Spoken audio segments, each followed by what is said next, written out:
Hello friends ମୁଁ ଆଜି ମାମୁଁ ଘରକୁ ଆସିଛି ସ୍ପେଶିଆଲ ଆଇଟମ୍ ପୋଡ଼ା ଜିନିଷ ଯେଉଁଟାକି ପ୍ରଥମେ ଆଳୁ ପୋଡ଼ା ଟମାଟୋ ବାଇଗଣ ଚୁଲିରେ ପୋଡ଼ା ହେଇଛି।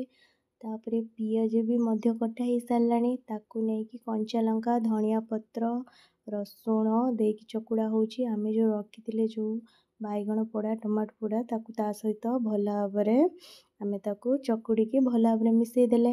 ମିଶାଇ ସାରିଲା ପରେ ଆମେ ଯେଉଁ ରଖିଥିଲେ ଯେଉଁ ପୋଡ଼ା ଆଳୁ ତାକୁ ପୁଣି ସେ ଯେଉଁ ପିଆଜ କଞ୍ଚା ଲଙ୍କା ଧନିଆ ପତ୍ର ରସୁଣ ଦେଇକି ଆମେ ଭଲ ଭାବରେ ତାକୁ ଚକୁଡ଼ି ଦେଲେ।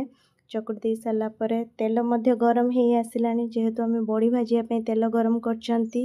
ଏବେ ଦେଖନ୍ତୁ ତେଲ ଗରମ ହେଇ ଆସିଲାଣି। ଏବେ ବଡ଼ିଟାକୁ ପକାଇଦେଲେ ଭାଜିବା ପାଇଁ। ବଡ଼ି ଭଜା ଦେଖନ୍ତୁ ବଡ଼ି ଭଜା ବି ହେଇଗଲାଣି। ବଡ଼ି ଭଜା ହେଇସାରିଲା ପରେ ଆମେ ତାକୁ କ'ଣ କରୁଛନ୍ତି ଯେଉଁ ପୋଡ଼ା ହେଇଥିବା ଆଳୁ ସହିତ ଆମେ ତାକୁ ଚକୁଡ଼ି ଦେଲେ। ତାପରେ ଆମେ ମାଛ ନେଇ ଆସିଛନ୍ତି। ମାଛକୁ ହଳଦୀ ଲୁଣ ଦେଇକି ମିଶାଇ ଦେଲେ। ତାପରେ କଢ଼େଇରେ ଗୋଟେ ଗୋଟେ କରିକି ମାଛକୁ ତେଲ ଗରମ ହେଇ ଆସିଲାଣି। ତାପରେ ତାକୁ ମାଛକୁ ଗୋଟେ ଗୋଟେ କରିକି ଆମେ ତେଲରେ ଭାଜିବା ପାଇଁ ପକାଇଦେଲେ।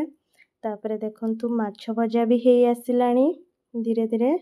ତାପରେ ତାକୁ ପିଆଜ ଦେଇକି ଭଲ ଭାବରେ ମିଶା ହେଇଗଲା। ଯେହେତୁ ଆମେ ଯେଉଁ ବଢ଼ି ଯେଉଁ ଭାଜିଥିଲେ ସେ ବଢ଼ିକୁ ଆମେ କ'ଣ କରୁଛନ୍ତି ନା ବଢ଼ି ଛେଚା କରୁଛନ୍ତି। ଏବେ ଲଙ୍କା ଧନିଆ ପତ୍ର ଲୁଣ ଦେଇକି ବଢ଼ି ଭଜା ହେଇସାରିଲାଣି।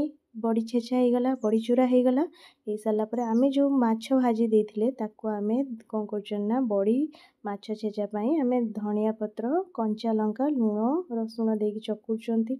ବହୁତ ଟେଷ୍ଟ ଲାଗେ। ଏବେ ଦେଖନ୍ତୁ କଣ୍ଟା ବୁଡ଼ା ଯେଉଁ ଅଛି ଧୀରେ ଧୀରେ କାଟିଦେଲେ। ତାପରେ ଆମେ ପଖାଳ ଭାତ ସହିତ ଲେମ୍ବୁ କଞ୍ଚା ଲଙ୍କା ଧନିଆ ପତ୍ର ଦେଇକି ପଖାଳ ଭାତ ଓଡ଼ିଶାର ଯେଉଁଟାକି ଫେମସ୍ ଖାଦ୍ୟ ପଖାଳ ଭାତ ଯେଉଁଟାକି ଓଡ଼ିଶାର ସବୁଠୁ ଫେମସ୍ ଖାଦ୍ୟ ଆମର ପଖାଳ ଭାତ। ପଖାଳ ଭାତ ସହିତ ଆମର ମାଛ ବଢ଼ି ଛେଚା ଆଳୁ ପୋଡ଼ା ମାଛ ଭଜା ଆଉ ବାଇଗଣ ଆଳୁ ଟମାଟୋ ଯେଉଁ ଆମେ ଚକୁଡ଼ିଥିଲେ ସେଟା ଆଉ ହେଉଛି କମଳା। ଦେଖନ୍ତୁ